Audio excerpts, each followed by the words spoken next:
This is Trekland HQ, last time I checked, and we are live. Yes, today with guest, Voyager and Enterprise. Well, he was a first assistant director then. He's come a long way since. Our good friend Mike DeMerrit with some auction goodies. Today on episode 404, can you believe it, of Trekland Tuesdays Live with me, Dr. Trek Larry Nemecek, coming at you from the heart of Trekland for some sanity, clarity, and a bigger picture in all things Star Trek. Yes, it's also the home of TreklandTreks.com. So when you are headed to LA for business or pleasure, surely you'll have an extra day you can set aside. Don't you think Star Trek fans deserve a special tour of location sites in this case, right? No stages, out amongst the locations. It's awesome. We work it out ahead of time. I concierge you. It's a memorable time. It really is like a customized away mission. It's summer season. It's summer season, and we're back. And you know what? Yes, I have a guest today. We've got Mike on in just a second, but you know what? I have if this was possible, an even more special guest. I don't think she can beam in, but the next best thing, look, it is my old friend and colleague and granddaughter. Just for a moment, she's bopping in to say hi. It's Cadet Alice. Hi. I don't have my beret in for some reason. I should have done that. This is not an official Starfleet capacity visit. Yeah. So we're looking up there, remember? Yep. And I'm so excited because she's staying with us for a few days. And you know what? We have recorded one new Cadet Alice every day. We're on a roll, and hopefully we'll get at least one more done before you're done, right? Mm-hmm. So Cadet Alice is growing like a weed. Maybe we'll finish Prodigy by the time you graduate high school. Let's hope for that. Let's hope for that. Okay, she just wanted to come in and say hi while she's here with everybody live in Trekland. We have a lot of, Cadet Alice love out there. And okay, look, see, she says hello, Cadet Alice.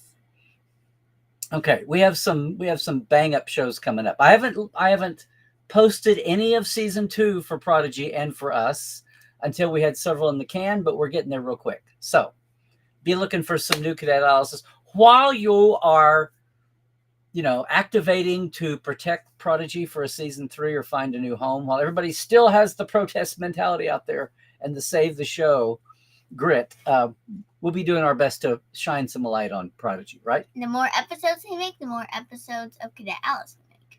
So you can't beat that. Okay, you ready? Are you going to beam off now? All right, guys, I got to beam off to my other ship. It's called the living room. So, hey, if you're going to talk, be on camera. First thing to learn. Okay. You said what? I said I'm going to beam off to my ship. It's called the living room. Oh, the living room. The USS living room? Okay. Yep. Okay, well, bye. Goodbye. Thanks for dropping in. And now, drop out. Okay. Shut the door all the way. I will.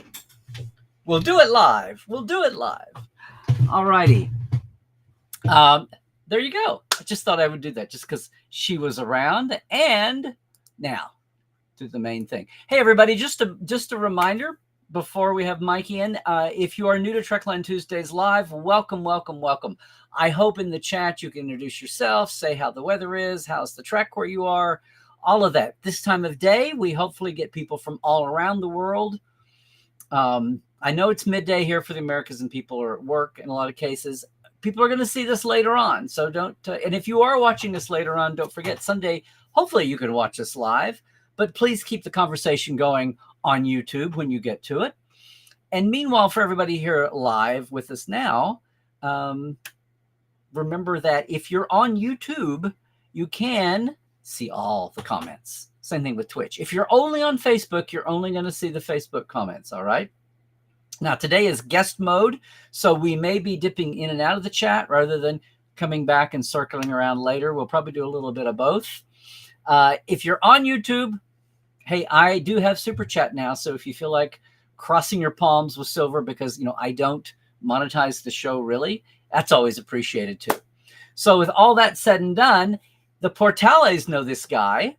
He has occasionally done some podcast interviews and got to be at conventions. He makes it up to Vegas sometimes, but that is why he's got some, aside from being just a great person to listen to. And if you've heard him guest with me on the Trek Files, you know exactly what Mike brings to the conversation if you're a fan and you're curious about his era, which is the entire Voyager and the entire Enterprise era and bits and pieces around the edge. So why don't we get him on in here? Hey, Mike, come on in. Hey, how are you? We are doing good. I was buttering you up there. I heard. Or buttering up the audience for you. Yeah. How old is Cadet Alice? She turned 9 in April. Wow.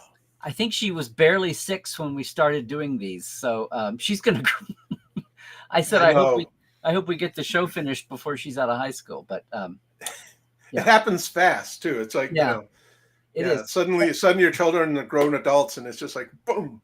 Well, and I don't get to see her. I don't get to see her as much now as we did when we lived closer. We're a little further away now. Not horrendously, but so I seem to notice the spurts a little more when it's 2 or 3 months in between instead of 1 month in between. You kind of notice. Yeah. No, she's a hoot. She's a hoot. And since she was here, I thought I'd let her say hi. But I'm getting to say hi to you right now. It's always I'm serious when I say this. When people should know you've done many Trek Files with us, and we always love that. And it's a deep dive. To me, it's like deciphering. It's a lot of this I learned years ago, but I still learn something new when I talk to you. But for so many people, it's whether it's the titles on the screen or it's all the gibberish paperwork and what you can learn from it. I love doing that kind of thing. But you've worked. I call it the other side of the coin. So everyone is attracted by the shiny, nice, the heads part, but the tails is interesting too, but only if you're interested in that side of the coin, which is the reality that I've been in for a while. You remember North Star on Enterprise? Yes. The Western, right? The Western of Enterprise, right. Yeah, every series has to have their Western, right? That was the only DVD you could get with a below-the-line audio commentary. The Akutas got to do a text commentary, but I got to do the audio commentary. And the only reason is I begged for 11 years, and finally, one of the powers said, "All right, I'm going to put you in." But the guy over him, when he saw I was coming in, he did not have a happy look on his face. He's like, "Why are we talking to a crew member? Why are we talking to a crew member? What do they have to do with the performance and the art and the writing?" And when we did the recording, at the end of the recording, he came up to me with a big grin on his face. He said, "That was amazing." And I said, "Yeah, it's just as interesting how we do this as it is that what is created." And I find this happens. Well, I'm going to say not all I mean, I love them all. Everybody has something to share. Obviously, they did the job. They were there. They work with the people. They did their job. But as far as communicating that, not everybody is an equal when it comes to that. And you were really good at that, my friend. Well, that's probably why I'm teaching now. Yeah. What a coincidence. What a coincidence. Yeah. Well, also, assistant directors, the core of their existence is communication.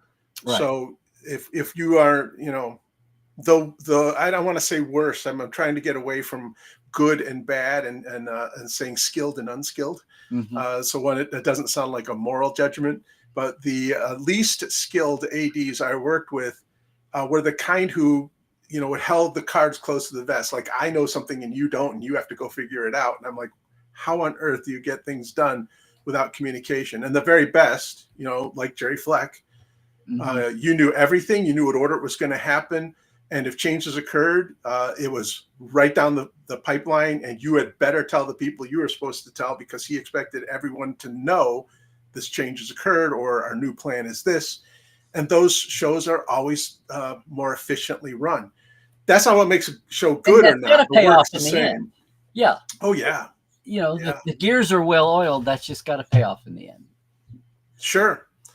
It's interesting because I went through both the studio heavily controlled version of Star Trek while we were watching Deep Space Nine with more freedom, being able to tell stories they want. And of course, Next Generation got to tell stories they want. So I got to talk to, the other teams about their experiences, and it was an interesting thing to watch develop. Because you're right there together, just across the street. Just across the street. And at the same time, Babylon 5, remember Babylon 5? Mm-hmm. Yeah, that was going at the same time. So we got to see what it was like, because we have a lot of the same, particularly extras, working on all iterations of anything sci-fi. Anyone who could put on the big old rubber mask and give you a performance through it, they had a job in that period of time, because there were so many shows that were trying to get people who could do that. And that was also enlightening, because we got to see what it was like when you didn't have money, when you had to figure out a different way to make this set the same set 40 times in the same episode. We reused sets and repainted them and reused them, but not in the same episode. It was very interesting to watch the mechanics of each of these productions. And you're talking about Babylon 5 there. Yeah. Yeah. Babylon 5 was how to do it on literally half the budget that we had. Yeah. And we Alan had Kobayashi, great look. Yeah. Alan Kobayashi worked in the art department with Mike and Doug, and he on Trek, and he was a huge Trek fan, and he still goes to cons. His latest thing now is he designs one or two new T-shirts to wear. That's become his thing. Oh. But he worked on Babylon 5 at least one season in 1 year and gave us a tour, and he was talking about that, how their production designer was basically a theater guy. Right. Because they were painting texture, and they were giving texture with paint, not with forms, and trying to get but it was basically like glorified theater flats. Yeah, and the like I said, we had extras like Pablo and Luis Ortiz, and just a ton of extras who worked on both shows, and they would say, on Babylon 5, they tell us you can't take 1 foot to this side, or you'll literally go through the floor, because it's just paper mache and eggshell cartons, and it's just, and the back, don't touch the back wall. It's just being held up, by a stand. And on our sets, you could do anything. Yeah. Because they were solid builds. In fact, when you wanted to move a piece, that was the time-consuming part, because everything was rock solid, because it was, designed that way, and they had the finances to do it that way. They were basically going at it on like regional theater budget, basically.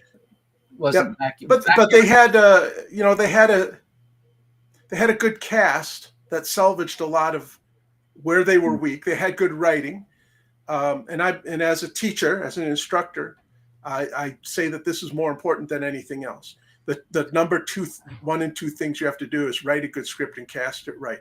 If you do those 2 things, the audience will forgive a lot. If you give them those 2 things. And everyone's seen a movie or seen a show or something where it was beautiful and it was gorgeous, but it was, watchable. There's nothing there. What a waste. So when people like, in the skill sets that we have as crew, we don't show up until the script is right and the casting is right.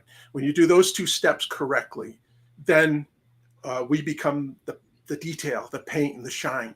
Everything now can elevate. The DP's work doesn't matter if the cast is wrong and the writing is wrong. But that is why, out of all the hundreds of television series, the dozens of sci-fi, much less just the hours and hours of film period, not every show is a Star Trek where people do turn around and want to hear from people like you. And part of that, it's the chicken and the egg. What came first, the audience or the man? Correct. Yeah. But in this case, we sort of know, right? It's like the Star Trek Star Wars relationship. Both of the powers behind both have said that it would not exist if it wasn't for the other. There wouldn't have been Star Wars if it wasn't for Star Trek. If it wasn't for Star Wars, Star Trek would not have come back. So this idea that their rivalry is mostly artificial, they actually are in harmony, because one was needed for the other to happen. I never understood. I understood the appeal of Star Wars, but I just never understood the 60-year appeal of Star Wars. It's funny. It's better. The Star Wars on television is now better than the stuff they have in the theaters. Well, right? see, it found its niche. Yeah, yes. Yeah, when they decided to make something like maybe a Western, only to the stars, it started to really work. Does that seem familiar to anybody? There's a reason The Mandalorian is well loved. There's a reason that Andor is well loved. They have the Star Trek core concept underneath them, except they aren't shackled by the idea that humans have developed into something wonderful. Yeah. Which was the Roddenberry's. That was his. Well, that was his one constraint, was that humans in the end always work things out. Well, whereas the others get the freedom to have really, really, really bad people. Yeah, their galaxy is far, far away, so it hasn't emanated out there yet. Whatever their galaxy is, I'm sure there's. But both Star Wars and Star Trek fall in the camp of, in the end, AI will be good.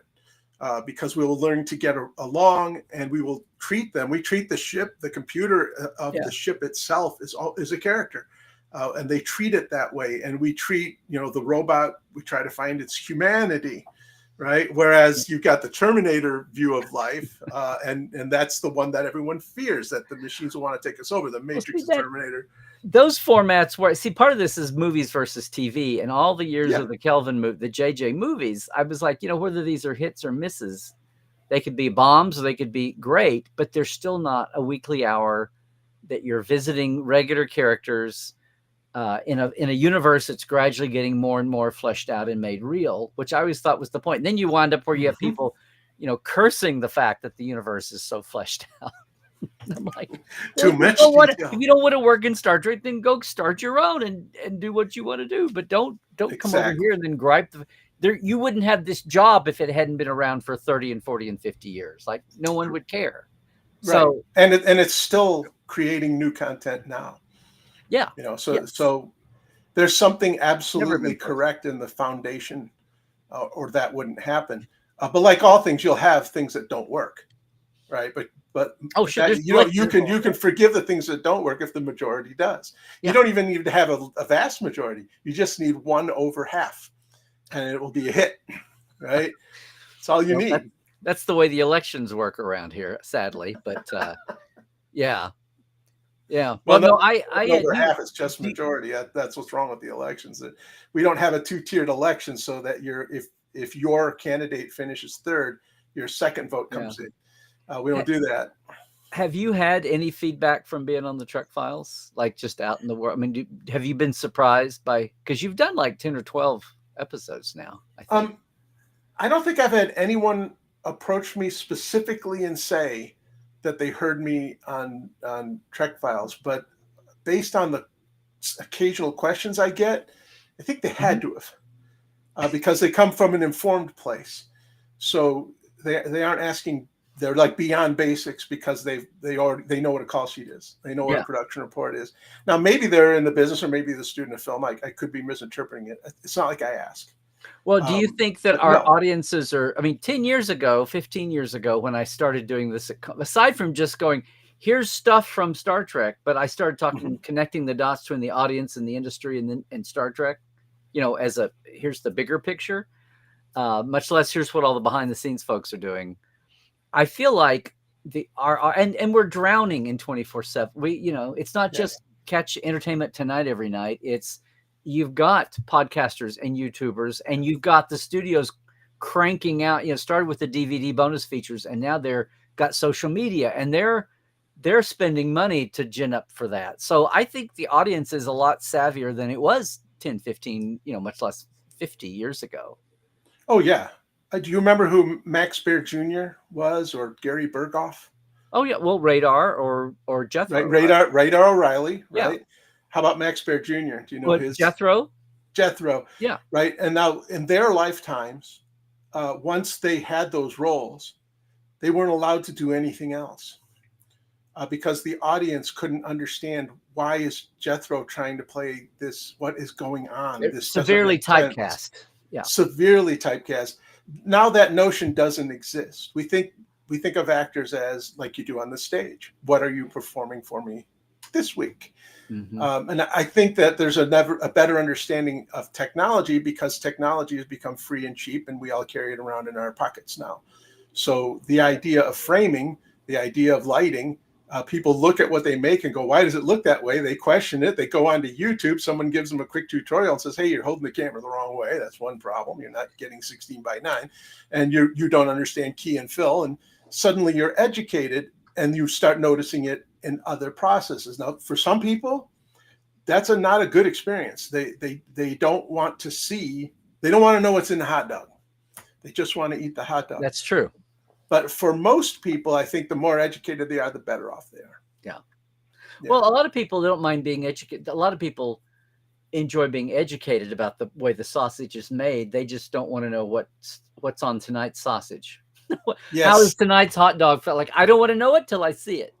You know, when you get really no spoilers. When you get really deep into technique, right, you begin to anticipate what's going to happen. And that makes it so that people who are like in the business have a much higher probability of telling you, how this is going to end, what the twist is going to be, just because they understand structure and where these points are supposed to take place to get maximum audience response.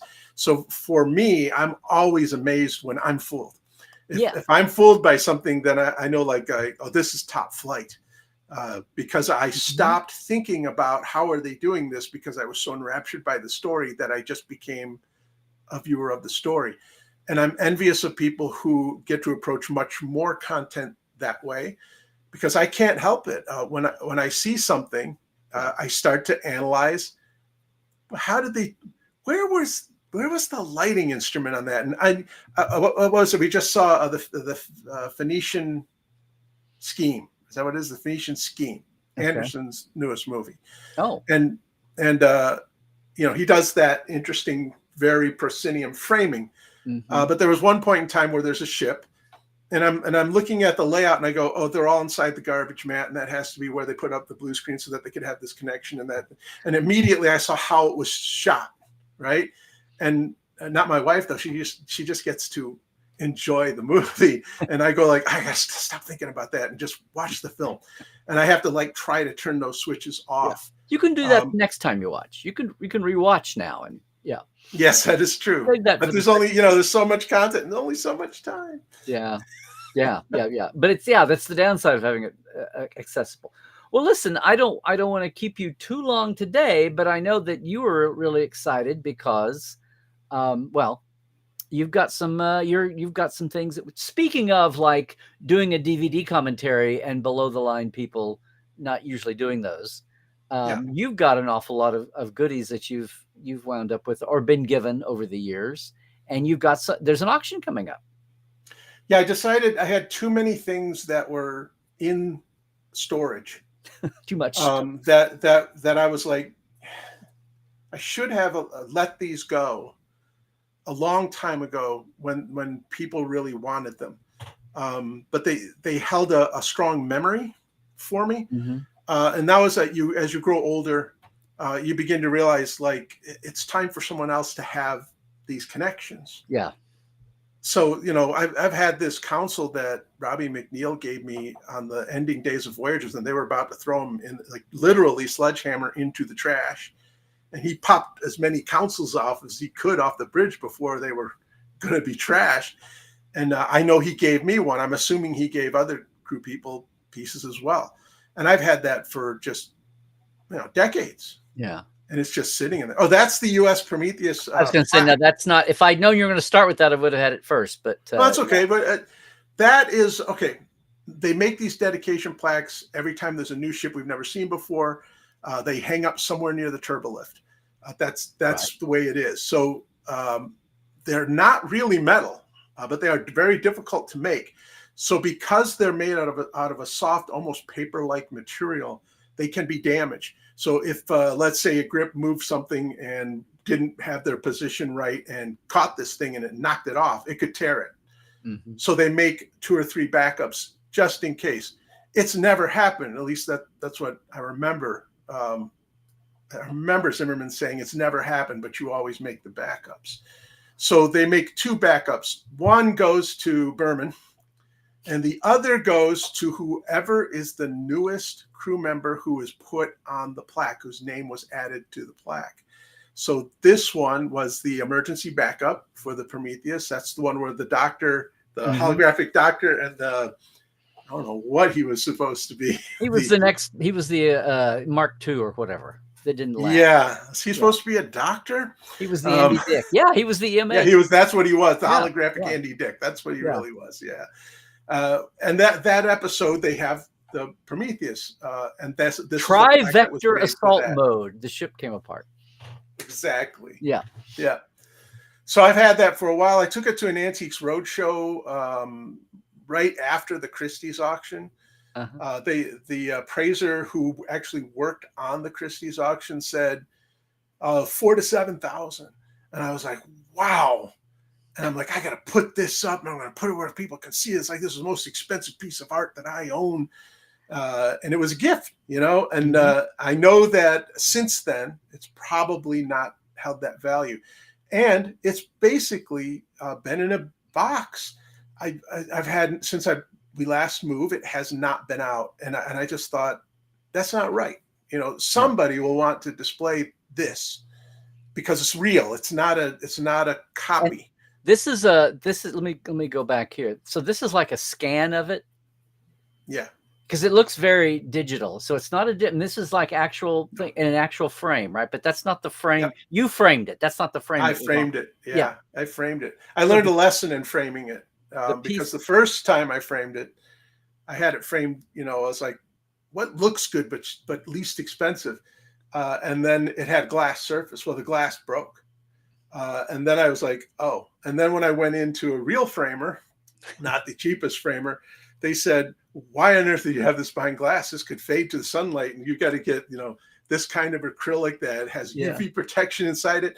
And so we did it right the second time, and that's why it still looks so good, because it's been properly framed.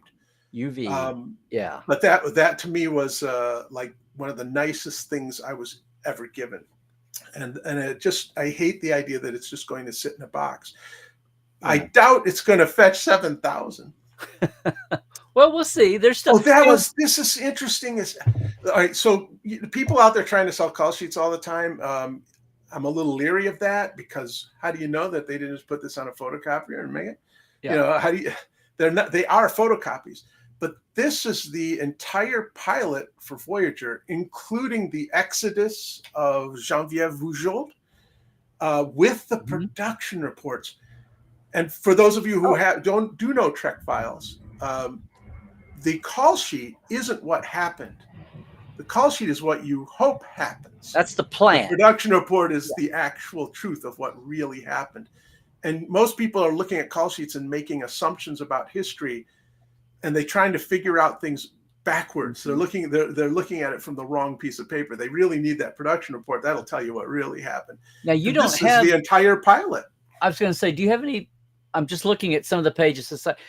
And there's a lot more. The call sheets go to everybody. The production reports are just for a few people. It's not like they're secret. It's just they're only for, no one cares, because the rest of the world is moving on to the next day. Very few people care about what happened yesterday. The bookkeepers, technically production reports are legal documents. So they are from this piece of paper. They're going to determine your hot costs, which is telling you, are you on budget? Are you ahead? Are you behind? Which directors want to know, right? Because there's something they were told they couldn't have, and if they are in an underage, they want to take that goodwill and buy it back. And if they're in an overage, they have the exact opposite attitude. Like, what can I do to get it back on? Because I don't want to be the person with the reputation of being over budget. Well, also, even production reports even say so and so was injured. So every detail, yeah. Was hurt. Anyway, so you've got a lot in the auction. You have an auction lot, not an awful lot, but you have an auction lot that is all the call sheets and the production reports from Emissary. I mean, not from Emissary, from Caretaker, from the pilot. And if I put a high reserve on, not really high, but I put a reserve on that because if it doesn't find the right person, I'm going to donate it to a university. Because these documents tend to be lost. Yeah. Much The less call separate. sheets you can find, Yeah. but combined with the production reports, they tend to be lost. And my main goal is, once again, I didn't even know I had these. They were in the bottom of a box that I kept for when I moved up from second AD to first AD, and you had to prove that you've done so many days of work. And so I held on to them. I didn't even know I had them. I thought they were shredded long ago. So I just want someone to have them who's a student. Yeah. I'm just saying I have not been into the chat, guys, but hey, Chris, bopping in here. Chris doing, Mike. Oh, how are you? And a lot of people bopping in. I should take a look. I got wrapped up here. I've got you sent me a few things. There's a lot of things in here. But we got what I guess I've got nine items here. So you got some autograph photos, okay? Which people are familiar with. That was in the age when everybody wanted metallic pens. I was like, oh, okay, that was like hot. I still like metallic pens. I still like these. If you preserve them, if they don't smear, they pop.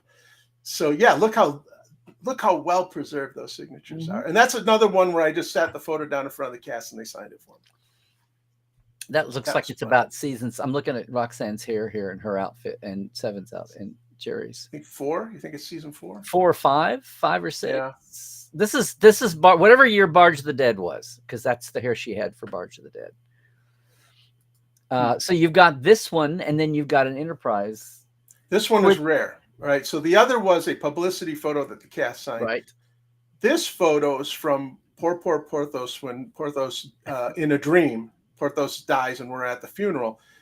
And this is one of those rare times where the entire cast is not in uniform. And together. And together. And David Trotty, who was another AD, he just saw them and said, like, I want to get a photo of this. And he asked him, hey, turn around, I want to take a photo. And this is what he got. It wasn't staged. It wasn't planned. It wasn't done by a professional photographer coming in to get shots. It was none of that. It was just turn around, get this shot. Well, as soon as crew people started seeing it, people wanted it. Jolene even printed it up on a gift which was sort of like a book of pages that you write in like a journal. And I took my copy and I just, asked them all to sign it on in the waning hours of the show. And that's how I got it signed. Of shooting this episode, or you mean the series? The series. I held on to the picture because the picture was cool. And then I noticed people were like, they were signing things for crew members, which, they were by the end of Enterprise, they didn't want to do a lot of signing, but that's graduation day mentality. That all the series, the last day, everybody's feling nostalgic and everybody's saying hi to, yeah. Yep. I have one from Voyager where Kate and, Jerry Ryan on the cover of one of your magazines wrote me notes and signed it. So that I'm keeping. That's for me. It's personal notes. But this one, I thought, again, it's just sitting in a box and it needs to find a happier home. Yeah. And again, as you said, I know this image because you all share Dave or you, probably David back then. Probably David, yeah. Shared that. And I think we may have used it in the magazine, but I had forgotten that it was not a thing. Now, this is going to be, I'm sitting here trying to figure out how to get this to fit. There we go. There you go. Yeah. One of my favorite things ever created right there. I was under I thought that this was from Voyager, but it's not. Michael Akuta said, no, this is from Carpenter Street on Enterprise. But we needed to have, it was supposed to be the past, and we needed to have, hang on, I got some flash in here. We need to have handbills of a wrapper is what the script called to establish that we're in the 90s, the 1990s. Yeah. This is so to avoid clearances and to avoid having to deal with getting permission from anybody, they tend to use crew members. Well, that's LZ. That's our security guard who later would become an electrician with the show, and he became Dr. Z. And his real last name is Ward, so you'll see on there coming this fall from Ward Sounds. And then I asked him to sign it in character, sign it as Dr. Z, and he signed it. And I have 2 of them, and I just thought, like, this is pretty cool. Yeah, I'm going to see if anyone's interested in put it out in the auction. Now, this may be too off the oblique. I don't know. If anything's going to go relatively inexpensive, it's probably this. because it's not like anyone recognizes who's in the Well, image or see, that but it that's is why in you. any way Star Trek. That's why you have to promote it. I should help you. We should. You know what? When is the auction and who's doing it? Thursday. Oh, 2 days. okay. 2 days. It's Great. Julien's. If you do a search for Julien's auctions, it's the Mhm. Legends of Hollywood. Click on the Legends of You Hollywood, needed to type say my that name in, first. See, yeah. and then you'll see what specifically I'm putting up. But there's a lot of Star Trek items up in the Legends of So auctions. I think It's not all from me. yes, I was so proud of LZ when he went into lighting and electrician Yeah. and got out of just being security. But he'd been a young guy. He took I think he overlapped with what was her name? The bull terrier of the Next Generation. She was there like at the beginning. I've Her name never was met her this name. one. It was like Maria or Marlena. I Huh. can't remember. Anyway, Yeah, she it was was from like, when I came on. It's LZ and Ed. yeah. Well, he either overlapped with her or took her place when she retired. But then I think he was like midway Next Generation, and then all through Voyager, and then midway through Enterprise, he got out of security and went over to electric. So good on him. But yeah, the electricians told him. They said, LZ, you have a kid now. You're gonna become an electrician. We're gonna get you in the union because it's so busy right now that they're taking permits. And he was like, I don't know anything about it. I don't know anything about it. He says, we're going to teach you. And they did. They taught him day by day by day. It took a year, but they taught him what to do. He became good at it. And there you go. And he becomes an electrician. And that's what he's been doing ever since. Good that he got in before the, 10, 15 years later, the slowdowns. Yep. Yeah. Oh, look how fast Christoph was, man. He found it that just like that. Boom. Puts up the link. That's amazing. Oh, Christoph's good at that. Yes. Thank you, Christoph. See, you're right, though, that LZ's wrapper poster here from Enterprise, that is very obscure, and it's not, but that's why we need to let the world know, because there will be the people that want the obscure stuff, but they don't know it. They love the obscure, whether they knew LZ's name, whether they know Carpenter Street or not, that episode. But they would rather have something obscure than something that everybody can see. And it's because the obscure is most routinely destroyed. No one thinks to hang on to this. Well, I have Millennium Gate posters. They're not autographed. I guess I could get them autographed. But I've gotten out some Millennium Gate posters. I've got some Sanctuary District flyers and meal cards from the Bell riots. But let me go. So this was I guess if everybody can see the top, this is when they went to syndicate, 5-day a week stripped in syndication. Yeah. Now 5 nights a week or 5. Yeah. Yeah. Do you want the story on this poster, or have I given you too many stories? No. So there was a publicity event where they were taking some photos and stuff like that. And at this point in time, the cast is like, not another one.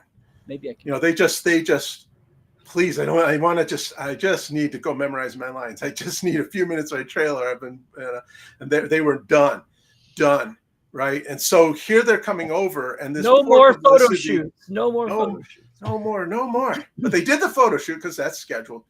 But this poor publicity person had 12 of these posters and said, "Oh, will you sign them?" And they were like, "No, I'm not signing anything anymore. I'm done with that." And she went into a bit of a, I don't want to say panic, but I could see the distress. And I said, let me talk to him. And one by one, I talked to him and said, hey, listen, just don't do all 12. Just give them 6, okay? Just sign 6. And they all signed like 8. And she was so happy that she gave me one of them. So because that's how I ended up with it. Giveaways for events or something, or yeah. Well, I don't think so. I if it was a giveaway for an event, they would have said, I guess they didn't want to sign it. No, I think it was this person's boss, and this person's boss, and this person's boss. It was grease the wheels for me, it was grease the wheels up the chain stuff. Yeah. And they were imagining having to go to these people and saying, I couldn't get them to sign it, and they're junior, right? They're trying to prove that they get things done, that they get things accomplished. So it was clearly a huge relief for her when I got them to sign at least Yeah. About not quite half. Well, about half. A little more than half of them. Yeah. Okay. And that's what I mean. Yes. Thank you. Absolutely right. That's what we mean by the personal story. Yeah. Yeah. Let me. So it's a great. Now I was trying to remember because this feels very Dominion to me, but that obviously wouldn't have been a Voyager piece unless this is from. Oh, well, this one has been in everything. I mean, that graphic right, so, style, but yeah. Yeah, they kept moving it around from place to place and would put different little stickers on it if they had to.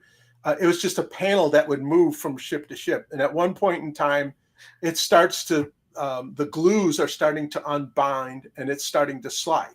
Mm-hmm. So it's falling apart. And they have a distressed ship that's supposed to be attacked. So they pop it in there and they let the painters go to town on it to age it down. And I think this one was now reconfigured to be Xindi. I think that's a Xindi sticker on it now. Okay. But it's gone through probably 40 or 50 uses at this point in time. So I was going to a convention and I told Herman Zimmer, I said, hey, is there anything I could take to the convention to explain how we do things? And he said, well, this is trash bound anyways. Take this and let them see just, how much this is actually artists just putting things together to give you the impression of something. Because all of that's not paint on the outer trim. Mm-hmm. That's tape. And those little gel things are just they're little bubble gels with color. There's your tape coming loose. Yeah, coming loose up in the upper corner. And this perfectly demonstrated, they hand cut this. This just was the art department making something. At one point in time, it was beautiful and new looking. Then they put it, slowly it became less. So they used it in more distressed ships until it finally had its last iteration, was time to be done. And so he gave it to me to walk around to this convention and talk through it. And I did. And people were so fascinated at the simplicity of it. It is not, like we have 3D printers now. They probably just print something like this out now and it would be solid and it would last for years and years and years. This is foam core cut with a sticker put on it that someone made in their computer that morning because it looks right. It's amazing, artistic, fast. They look at a piece of the set that's already up and they go like, this looks too empty. And Herman said, looks over, I don't know, probably Mike Okuda and says, Mike, give me something for right here. Give me something for right here that looks like it belongs, and just walks away and knows it'll be done. And he goes and he cuts it, and he puts it together and shows it to him. Says, is this good? And he goes, yeah. And boom, it goes up, and then it gets used for something else, and something else, and something else, and something else. Mike, David thinks we need something over here, so let's get some texture over there. Okay. Was that a reference to David Livingston? I just was thinking what director with clout would, or whatever. I think he's still the leader, right? 61 shows. The most episodes of any of the directors over all the years. Yeah. So let me get. So this was. I had one. Now this is is this a decal or is this mounted on? This was a mounted. It's about. I can't even. Yeah. Is it is it mounted on something about that thick? Yeah, a foam core. This was on the turbo lift door, so it's the biggest one they had. And I'm walking with LeVar Burton preparing the next episode, and they're they're putting the ship back to the way it's supposed to be, so it's no longer mirror universe. And we just happened to be walking by the set to talk through shots when someone from the art department just was popping this thing off. And I said, what are you doing with that? And he goes, I'm taking it out to the trash. And he's, well, you want it? I go, yeah, I want it. I just think if I'd been there 1 minute later, it had been gone. Of course. Right? Of course. So I just took it and I wrapped it in this paper and put it in a plastic thing. And I'm like, someday I'm going to put that up. Never did. It just stayed in the box for 20 some years. And it's pristine. It looks exactly like that, but that doesn't show the scale. This is not this. Yeah. It is big, it's big. Like 2.5 feet. I hope people fall in love with that one. I think they will. Like 2.5 feet. That'd be right. Yeah. Did LeVar give you any grief for dumpster diving live? I don't remember him giving me any grief. If anything, he would have said, like, we should go see what else they threw out. That's what he would have said. Yeah. He happened to come and speak at New York Film Academy where I teach.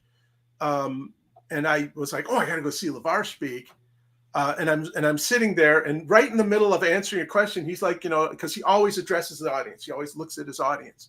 And right in the middle of answering a question, he went like, "It's Mike DeMerrit." And he got up and came out in the audience and gave me a big hug. And I'm like, God, the memories, these guys, they're sharp, right? They're still sharp. He is such a wonderful human being. I don't know how. You have to meet him in person to know that reading Rainbow guy, that's really him. That's not a character. He's like Fred Rogers, it truly cares. Truly wants what's best for people. There you go. Let me. Yeah, that's the rarest of them all. That's the rare piece. So they're tearing down the bridge at the end of the finale, and Robbie's gone over and salvaged some of his own, and he gives you one. Yes. Now, Julian disagrees with me on this. They say that they found photo reference that this is actually in Kim's station. Now, it's possible it was in both because they did move them around. Mm-hmm. The story, as told to me, was that Robbie was removing this from his council, so I'm sticking with that. But they may be right. Either I could be remembering it wrong. Maybe he never said his council. Maybe he said the councils. I don't know. Maybe he hit more than one and he didn't know one from the other. I don't know. I don't care. I just know that this was Picture Use Voyager, season 7. The backlit, the old style where they made they put it on the back of the black plexi. So when lights underneath it are turned off, it just looks black. And when lights are turned on under, it looks like this. It feels really like they understood what video and LCDs were going to be way before there were LCDs. Like they have it right. That is the texture of it. And of course, in 1987, Mike was just trying to find a fast, cheap way to do consoles that not only looked futuristic but didn't have to be like that weren't. What would you call it on the Delta Flyer? The analog bells. Weren't switches and buttons like switches and buttons. Touch it screen. Looked sleek and it was cheap. You just ran it out on and speaking of lost arts, like taping for the old days of cutting the gels for the backside. I've got pictures of Mike and Denise and Doug, cutting, especially on DS9 when they were, but at DNG and the whole thing. And then eventually the outputters got to the point where you would just color it digitally in the file, and then the outputter could do that. But in the old days when it had to be black and white or black and clear, and then they would gel the clear areas with different. I've had several of those and got them into other homes too, but I've kept one of them. But this was a hard piece of plastic because it was going to have to be there for a long time. Yeah, and underneath it is a lot of BTUs. This is pre-LCD anything. So and those lights underneath were hot, so every year they would change them. Yeah, because they would fade. And I can't blow this up any bigger, but this is the stand. I mean, if you start looking, you'll see. You're on here too. Here you got like Jerry Taylor, the initials. Yeah. Everybody's. You start looking. I'm like all the little buttons in there are usually people's names. The first 2 letters of the first name and first 3 letters of the last name, and you can sort of go through the crew, and sometimes you'll get one that stumps you, and you're like, who is that? Who is that? And we when we're as ADs, you don't have to, you're not moving equipment around as much. So when you're watching other people work, which is the ideal state, it means things are going well. Then you really pay attention. You notice the little jokes. You notice that, that's a Shakespearean quote right there. Only they did it by removing all the vowels. It's just, there's a lot of fun stuff hidden in here that, I don't know if it's all from Mike and Denise Okuda or Mike Okuda, but it's from his world, from his camp. Yeah. Well, that's the 9 you get, but you've got a lot of pieces in the auction. Those are just some of the. No, that's it. That's my 9. There are a lot of other Star Trek pieces from other people. One of them was a script that I think I gave to a charity or maybe had at a convention, but it was definitely my script. And it because I had my the writing for my name on it, I said, oh, that one's mine, and he had it signed by all the cast members. I've noticed there's a lot of interest in that script. I'm like, oh, I should have hung on to those scripts. But I gave away so many of my scripts. I'm down to just a box full now, because I didn't want to move them all. And now in retrospect, I think like, God, should I have kept every single production board and every script? I mean, I never would have thought of that. I never would have thought to keep call sheets. Are they like dog episodes, or were they some? Yeah, what I have left, you mean? Yeah. Well, the ones that I hang on, I've had like LeVar sign one for me. The ones I hang on for myself, here, I'm going to turn around on you, are not. They're, here it is. So there's Caretaker. For this. Oh, here, let me, I didn't know. I was going to try to get through. So we need to kind of wrap it up kind of quick, but Yeah. I'm going to, let me, hold on a minute. Let me get rid of. Okay, now go ahead. That's Caretaker signed by everybody. Mm-hmm. That's not for sale at this point in time. Maybe I'll feel differently if someone, you know, is really interested. And I have a couple that were signed, you know, one signed by Brandon Braga, and I have one signed by Andre Bomanis, and one by LeVar that he directed. That those have just sort of come into mine. But aside from that, I have a handful left. I used to pretty much, you know, like, oh, look, here, is this interest you? Like my daughter works with someone who's a Star Trek fan, and I said, oh, here, give him a script, you know, they just have sort of gone away. And it wasn't until much later that I realized that there's a value in these to collectors I just never thought about before. Oh, that just popped right. I was just going to line that up, and it just took us over. That's interesting. The new interface of Restream. Yeah. I didn't take it. I didn't take any questions. That's sort of okay. weird. Well, I'm looking to see. Does anybody? Well, you said something about. Do you want to just talk about these and get the stories? And Carl was like, "Oh, we want stories," and I agree. I second that emotion.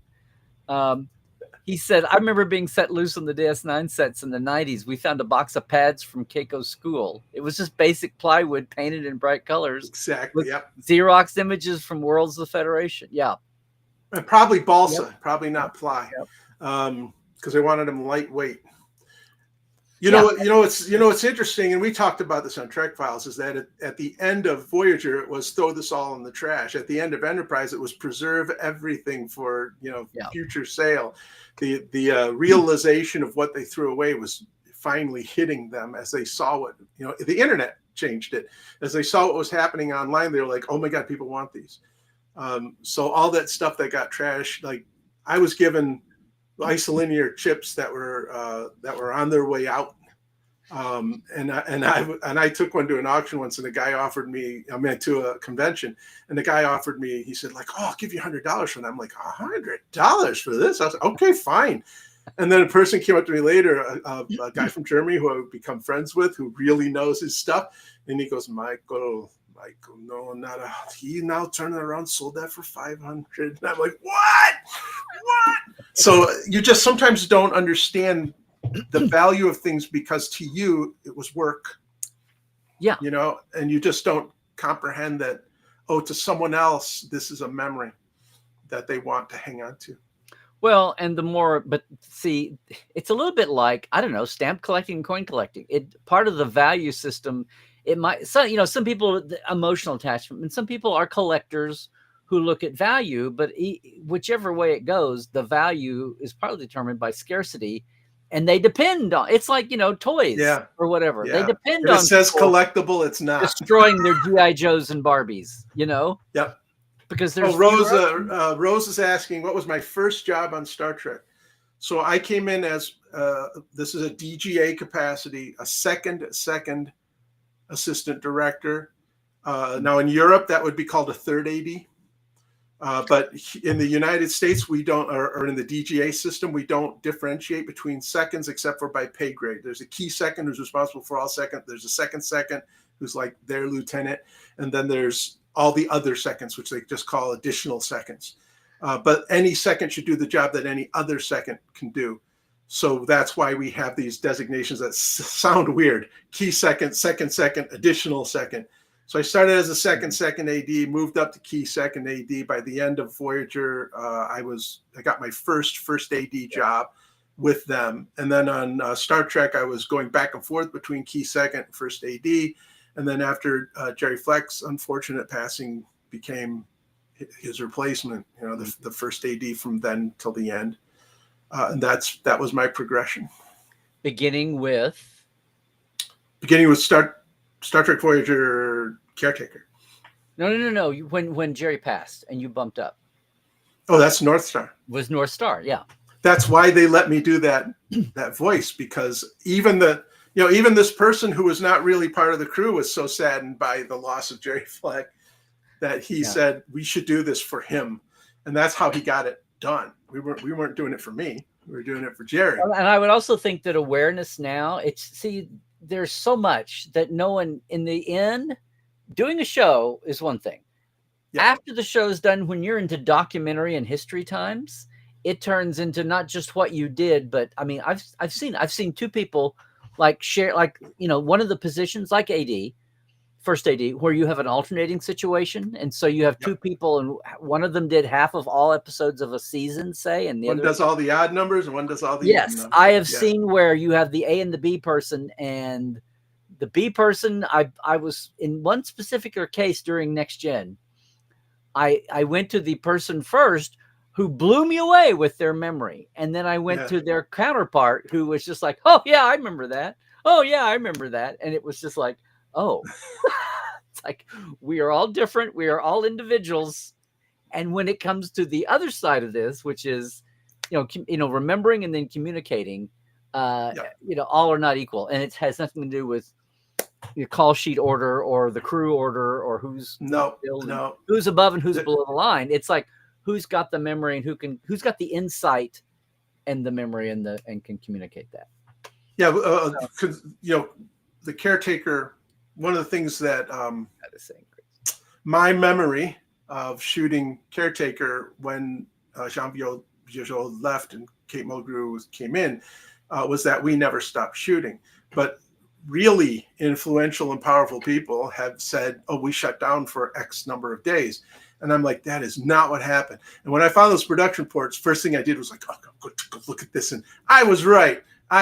Jerry Fleck took every scene that did not have Kate Mulgrew's character in it, did not have Janeway in it. Every scene. What can we shoot without Janeway? Yeah. Right. And that meant that we never stopped. And she had 1 week from when she was,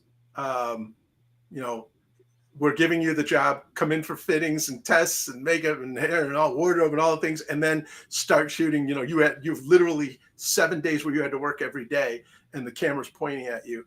And everybody on that set was so like everybody came into the set to watch her. And when she came in and started commanding, you could just feel this relief moving through the crew. Like, okay, we got a captain. I have a job. Yeah. That's the underlying message. Yeah, we have a captain and I have a job. Yeah. And Star Trek is not going to blow up and disintegrate right now. With 2 years left of DS9 still. Christopher was pointing out that the ice linear chips now are cheaper than what I got for them. There is a memory, the values. There's no way I will get for these items what I could have got for them at the height of their popularity. It's just not going to happen. And then eventually that will swing if enough years go by. If enough years go by and the thing has its relevancy. But I think it always ebbs and flows. Yeah. It always goes up and down. Well, I mean, the stock of DS9 went up with the Netflix era, and then Voyager's come along too with the Janeway Army generation coming along. Yep. And 7 and all that. And Enterprise is on a rebound now. So, I mean, I think some of that is just, it's amazing because you still for a long time, you'd have the people, the young generation would talk about DS9 after they could binge it. And they're like, oh my God. And you'd see that on Facebook. You'd see the new exciting, generation of people talking. And then you'd have some old original 90s viewers go, what?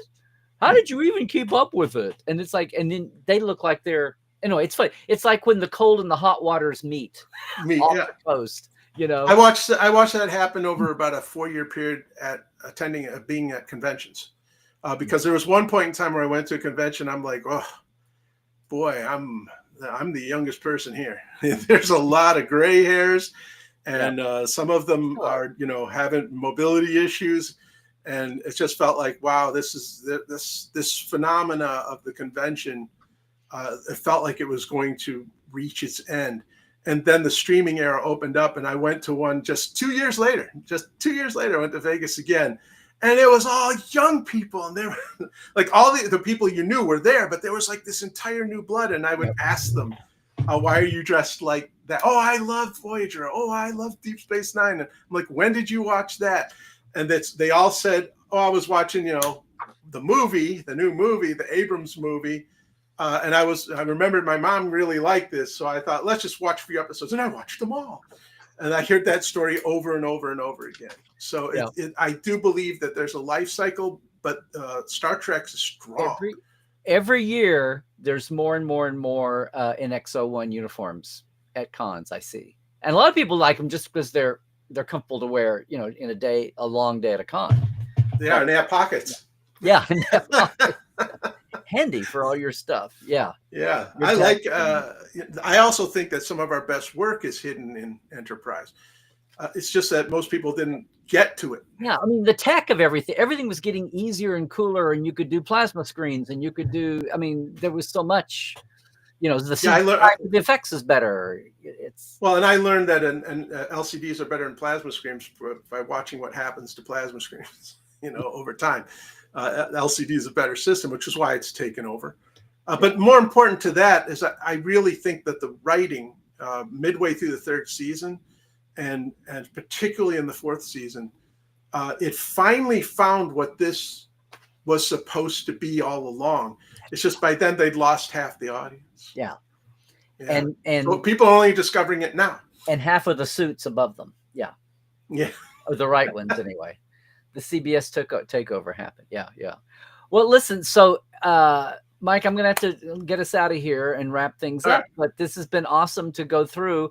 I was thinking you had, so those 9 items were the 9 items of yours, but there's other Trek items. A lot of other items in there. Yeah. A lot of Trek. And for some reason, I think it was because they didn't want to conflict with William Shatner's auction of his personal stuff. They, instead of saying, putting it in a Star Trek only auction, they put it in the Legends of Hollywood auction. So I'm hoping people will notice that, and we'll find what because there's a lot of cool things in there, even beyond what I have, if you're a collector. Yeah. I cannot. So gang, thank you, Christoph, for putting the link for just the Trek filter, and you'll see Mike's. Is your name on your items, or is it all just? Yeah, on my items. Yes. Okay. It says from the collection of Michael DeMerrit or whatever. Well, yeah. Okay. Well, all right. Here's another thing. Just put butter on the bread here. I still have a letterhead from the original shows. So I wrote letters on original letterhead about every single object except the call sheets and production reports. So every object comes with a letter on the original letterhead. Very nice. Very nice. So the one thing I don't like about Restream is I can't just go in and copy out of a text bubble.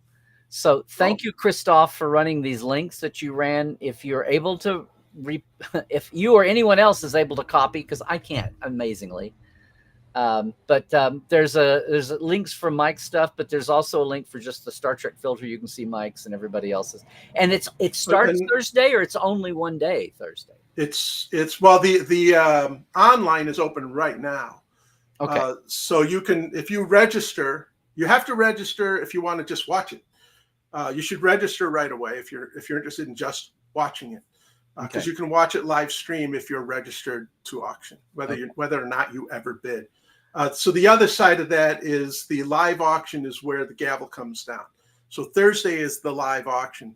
All the online bids, whoever's highest on the online bid will become the starting bid on Thursday. But they have a whole system in place where you can put in a much higher bid so that even if you're not present, if someone bids higher, yours takes over, and if someone bids higher, yours takes over until it hits your number where I won't go beyond this. Yeah. And yes, someone asked, are there TOS items? I believe there's some original scripts in this auction. Oh, okay. Yeah, that's Sherry came in. Okay, I've really got to get out because I got to get to FedEx by 3:00. I'll just say it. Okay, there you go. What's this reality thing you speak of? I know.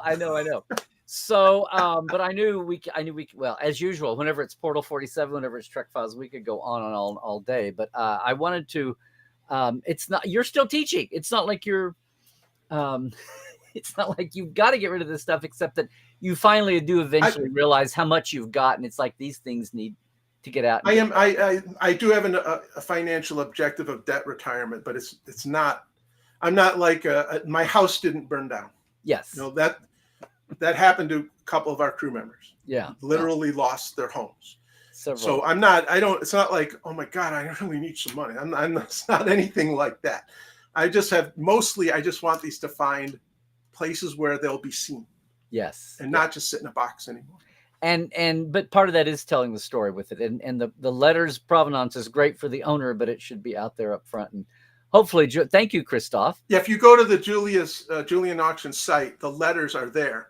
So if you scroll through the pictures, you'll see a picture of the letter. Okay. So thank you, Christoph. He just posted that overall Trek link again. Mike's things are in there amongst that. So he's like, boom, he's on things. He is. He's ready to be an AD. He is. He have to come over from Vienna, or not Vienna, Innsbruck. He's one of my portales in Europe. So it's always here on Tuesday too. Mike, thank you so much. Good luck with the auction. Good luck to all the buyers and bidders who are out there. That's one thing. As the years go by, the riffraff gets, not the riffraff, but the really cool things emerge, right? Yes, so, yeah. When people are willing to part with their collection. Yeah, or things make another cycle. They get rebid again. Maybe it was 20 like, years ago. You won't get the Gorn's head because Ben Stein ain't letting go of it. Was it Ben Stein? Was it Ben Stein who got that, or was it someone really famous got that? Oh, okay. Yeah, and they're never going to let go of it. You have to wait till they're gone. Yeah. Hey, Melanie, thank you. I hear you. Yay. I am, and we will. Mike, thanks a lot. I'm going to let you go, and I'll close out the show. And good luck. I'll stay in touch. Right. We will see. I'm going to be traveling Thursday, but we'll see what's going on. I'll probably be sitting there staring at the machine going like, come on. Okay. Best of luck to you, friend. Thanks a lot. Take care. Okay. Bye. Bye-bye. Okay. All right, everybody. I'm going to call it there. Glad to have, always good to sit down and talk with Mike, and we could go on for a mile of miles. But there's a Julian's auction going Thursday for those of you who are that persuasion. And even if you're not going to be bidding, of course, it's cool to go through and look at the artifacts and read the descriptions and file it away. Maybe even snag the pictures for something you're going to do later on. Even if you're not even bidding on the item, the way we work these days is just having, images and pictures, and it's just awareness, just knowing what else is going on in fandom in your Star Trek history. But before I make history today, I got to, of course, thank everybody. My Patreon folk, my TTL club. So once again, it's a big shout out to everybody that I've got here. Let's do this. Boom. Makes it easier. Thank you so much, Chuck A. And James Kerwin, Dinah Hopkins, Halbert Gunnjonson, Lawrence Todd, Greg Wickstrom, Mitch Keith, Andrew Jazimski, hey, Justin Weir, Josh Patton, Pranakasha Productions, Chris Jiggins, Keith Rombach, and Comedy Forecast. And then our live wires, Jesse at Crusher Convo, Chris.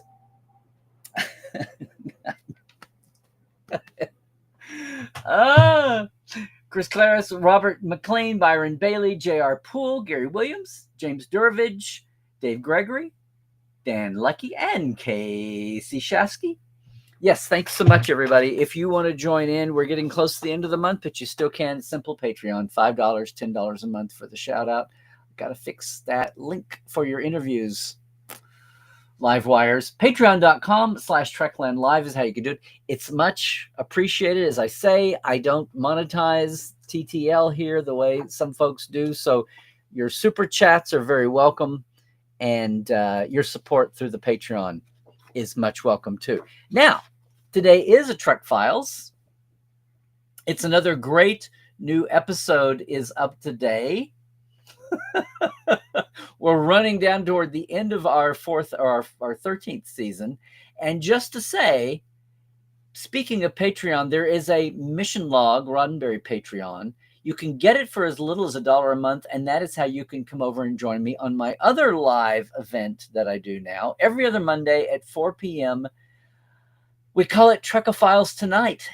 It's Monday at 4 p.m. Pacific. Wherever you are, you can join in. You have to get into it through Discord, and you have to be a Roddenberry Discord member for $1 a month, and you can get into all the other Roddenberry communities and podcast groups, and even some that aren't linked to a podcast. It's a great Star Trek community.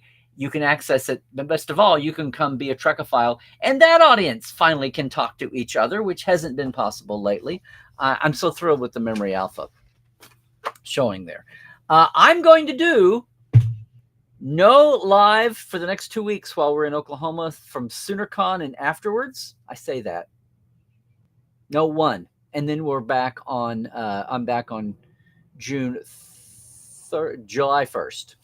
We'll be back for July 1st.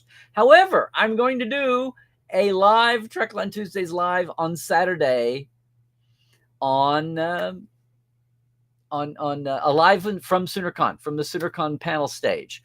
Don't exactly know what the format's going to be yet. We're going to see and figure it out. If I'll have audience folks from that panel come up, what the topic will be. So just stay tuned. We'll let you know. But we're going to do a live Trekland Tuesdays live on Saturday from SoonerCon. I believe it's Saturday. We have been flying so fast lately, gang. I'm pretty sure it's Saturday. Maybe it's Friday afternoon. Anyway, I'm going to get out of here for today, though. Thank you all so much for coming by on a Tuesday. Thanks for enjoying Mike, showing him some support. It'll be awesome. The auctions are always so cool. Even if you're not bidding, it's great to catch up. You can learn so much about going to an auction, even if you're not bidding. And the onlines make it even more small d democratic. It's amazing. Meanwhile, I'm out of here. Thanks so much for supporting everything Trekland, everything I do. The Portal 47ers, you know, you can catch it at portal47.net. It's Larry Nemechek for Twitter X and Blue Sky now. It's Trekland. Like and subscribe us here on YouTube or on Facebook and Instagram too. Okay, everybody. Thanks so much for being here. Please, please, please stay healthy, do all the things. There's a weird bug virus. I've been hearing about people with COVID. Not life-threatening, at least as far as we know, long-term, right? But it's still annoying to have your life knocked down for a few days when you're expecting it. Just take basic care. Do all the things. And please, stay woke. Stay awoke. However you digest it. I'm saying check the sources. Check the sources. Check for the actual rationality of anything you're being subjected to, okay? Yeah. Stay careful out there and trek well, everybody.